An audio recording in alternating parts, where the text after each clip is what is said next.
Hi there, Lindsay here, the Frugal Crafter. In this video, I'm going to show you 10 different ways to use dot journal pens, and this video is sponsored by Ohuhu, and we'll be using their Kumimi new dot journal pens for these projects, and I'm going to show you how you can use them in all sorts of different paper crafting ways. And this is how they come in this pack of 24 in this cute little pouch, and they're brand new. So you might have something similar from a different brand, and that's all right. These techniques are going to be transferable depending, no matter what brand of marker that you're using. So the Ohuhu ones have the dot end on one end of the markers, and on the other end they either have a flexible calligraphy tip if it's a regular color, or they have a stiff bullet tip if it's a metallic color. So we're going to take a look at these and swatch them out so you can kind of see how they're different. This is the stiff bullet tip on the metallic marker, and then if you flip it around, you've got the dot end, and the dot end is really fun for like adding berries to a painting or adding bullet points to a journal, all sorts of different things, and you get a really bold line with those if you decide to draw a line with them. So there's a lot of different options,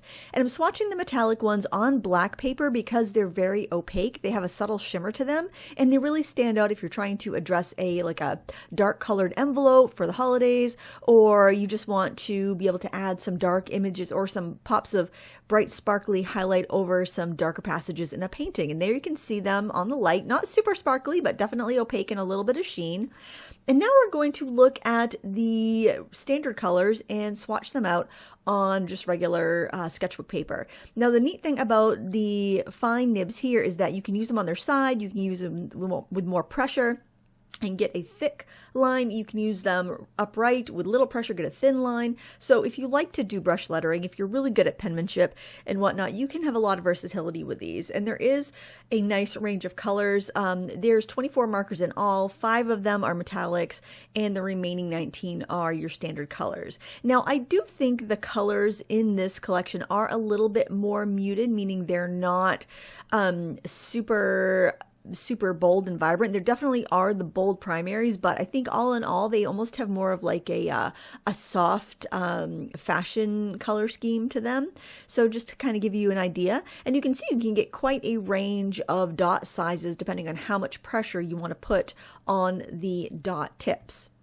I recommend before you start a project, or anytime you're getting used to a brand new product, you swatch it out, you see what sort of variation you can get if it's a marker, you see what the colors are, and just kind of get used to them before you actually go to work on your final project. That way you'll get kind of all those wiggles out of the way, and you'll kind of know what you're in for as far as how the color's going to come out, how the line's going to go, and that way you won't have any surprises. And plus, it's always fun to see a nice rainbow gradient of all of your supplies swatched out.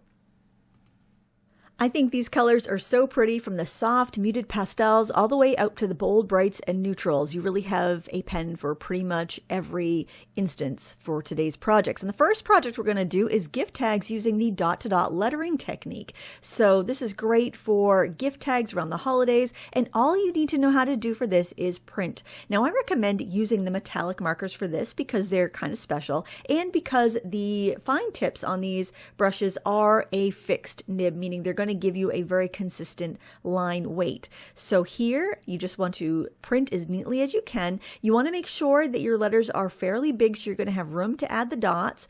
And then after you have your letters printed out, you're simply going to use the opposite end of the marker to add the dots. It's really easy to do, and it only takes a few minutes per tag. Now the standard colored markers, the ones that aren't metallic, have flexible brush nibs. So another fun technique you can do is calligraphy or brush lettering with the nibs. And an easy way to do that is to simply write kind of in cursive or loopy letters and just vary the pressure on the pen. So when I'm going down with the pen, I use more pressure, and I lift when I'm going up, and it gives me a nice brush lettered look. Another fun technique you can do is simply doodling with the pens. For this place card, I thought it would be beautiful to do a kind of grapevine wreath around the outside and then add some little berries on top. It's a fun way to add a little bit of flair the next time you are having people over and maybe doing a holiday dinner, or just having a dinner party for fun, or maybe just a gift tag. You can use these little techniques anywhere, even in a planner or a scrapbook layout. So think about that when you are creating. You can use the dot ends of these markers to highlight your books and notes, and they are perfect and so easy to control.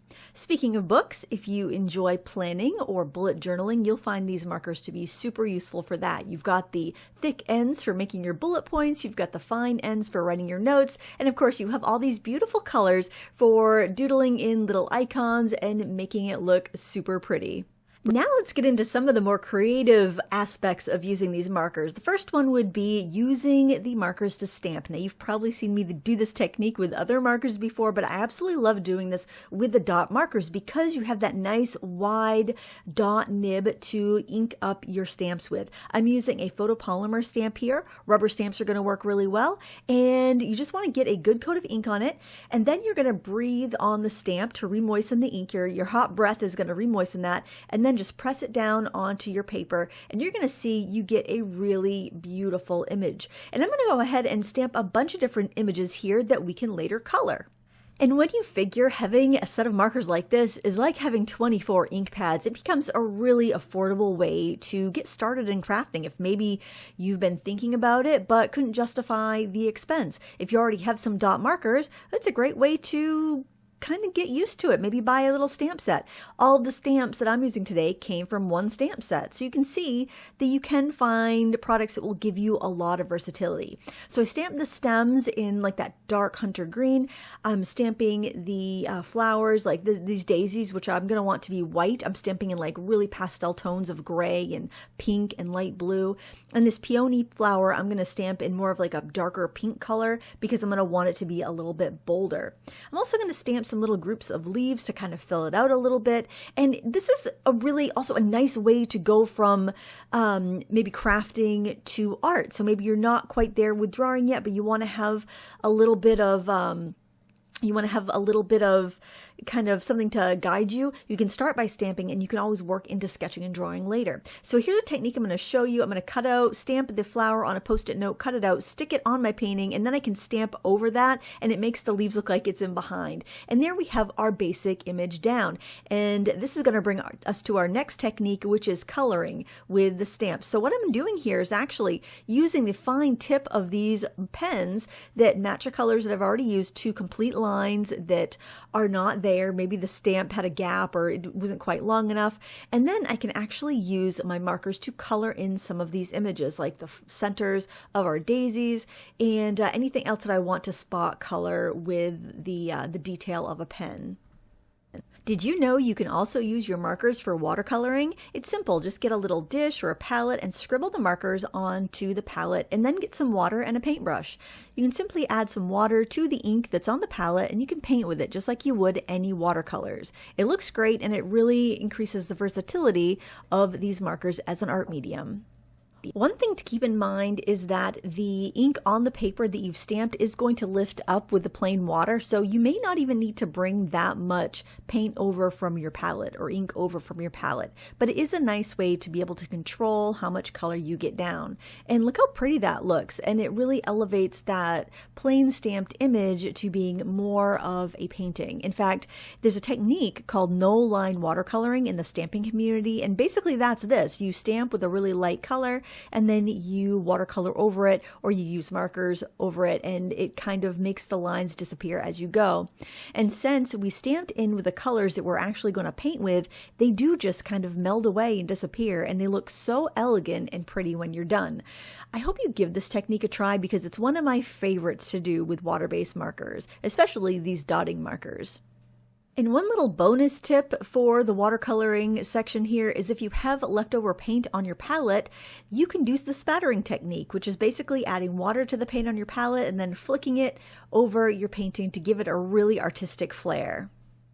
A pretty obvious way you can use these pens is to simply sketch. Just grab your sketchbook, open to a fresh sheet of paper, and draw whatever your heart desires. Now, the fun thing about sketching with these muted colors is that you can always go over it with water, like I showed you in the watercoloring section that we did with stamping, or you can go over with a black fine liner and refine your designs, or you can just leave it as is with those little pops of color. You can use both ends of the pen depending on what what sort of line width you want.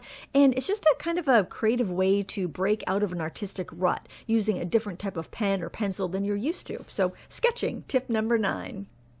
I saved the best tip for last, and it's because it's how I like to use water-based markers the most, and it's a technique I call under and over alcohol markers. So we start off just like we did in tip 9 by sketching with the water-based markers, and I'm going to do a Christmas poinsettia, and if you'd like to see a full video of this, it's up on my YouTube channel now, so go check that out if you want to see the complete creation of this painting.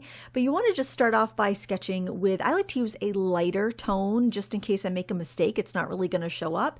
And then after I've got the basic sketch in, I'm going to color it in with my alcohol markers. Because alcohol ink is different than water-based ink, those two inks are not going to mess with each other. So the alcohol ink is not going to make the water-based ink fuzz or smear or lift or anything like that. You know how it did with the water when we used watercolor, how it lifted that ink? Alcohol ink isn't going to touch it whatsoever. So after you've colored it in with the alcohol ink, then you could go over again with your pens, the water-based pens, and it's like the inks don't see each other. It makes it really great for mixed media work. And the colored dot ends of the markers make such a wonderful way to add berries or just design elements, anything you might want to put in, like on this bouquet, having those winter berries in the background, I think it just looks so good. Now, of course, if I want to alter these colors, I can go in with my alcohol marker again. I can add some darker red shadows on these orange berries here and there, and it just works so well because I don't have to worry about any of the ink smudging each other. So just the best of both worlds. Now here I'm using the darker brown pen, and I'm going in and adding veins on my petals, or actually the leaves of my poinsettia, and it just gives you that beautiful pattern. It's very subtle, it doesn't smudge, and I've got to say it's just my favorite way to combine the different types of markers. And don't forget, you have those beautiful metallics in this set, so if you want to add some gold or silver berries or branches or what have you, you have that ability with these markers. So there you have 10 ways that you can use dot pens in your next project. Do you have any ideas that I forgot about? Please let me know in the comments below. I hope this inspires you to grab your markers out and play with them today and really see how you can push them to their limits to get the most out of the supplies that you bought and paid for. Thank you so much for watching. Thanks to Ohuhu for sponsoring this video. And until next time, happy crafting. Bye!